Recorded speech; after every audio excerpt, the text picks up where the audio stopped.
the spark was I finally was ready to write something that was authentic to me, that I wanted to write, that I cared about, and what I cared about was my home in Sussex.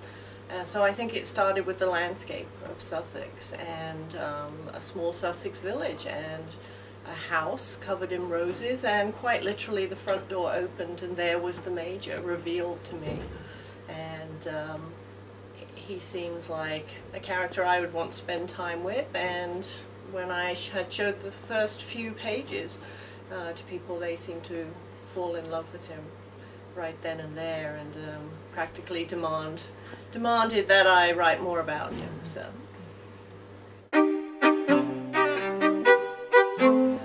Well, I started writing as a young mother at home with two very small children. I was anxious to do something intellectual or creative for myself, and so I signed up for a beginner fiction class, an evening class once a week with other people who wanted to write, and discovered that I absolutely loved it and this was what I wanted to do. So it was a long road.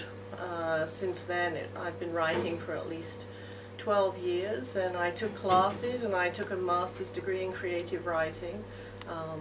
It's not by any means an overnight success. It's been a long road, and there's nothing certain about writing. You have to want to do it regardless of whether you ever get published. Hopefully you will find your niche, but there are no guarantees.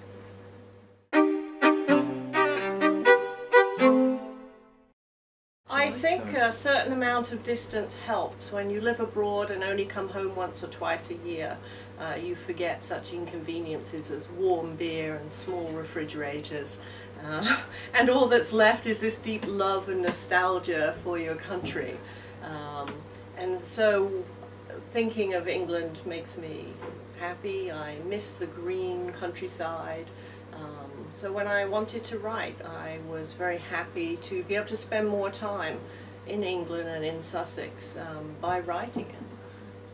If you can write yourself anywhere in the world, you just have to put pen to paper and conjure it up. So for me it was a chance to spend more time at home, at least in my head.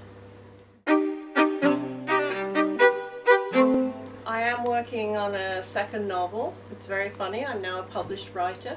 Everybody assumes that means I know what I'm doing, and I hope I know what I'm doing. I think there's it's very difficult. It's easy to teach somebody how to write and to work on your craft, but in the end writing a novel is a very large and long undertaking. It's many pages over many months and years, and it's kind of equivalent to a lonely sea voyage. So I do feel somewhat that I know what I'm doing, having experienced it once, but certainly when I set out on this novel, I had no idea what I was in for. So second time around I feel much better prepared for the long lonely nights at the tiller. La dernière conquête de Major Pettigrew apparaît en France et je suis très heureuse.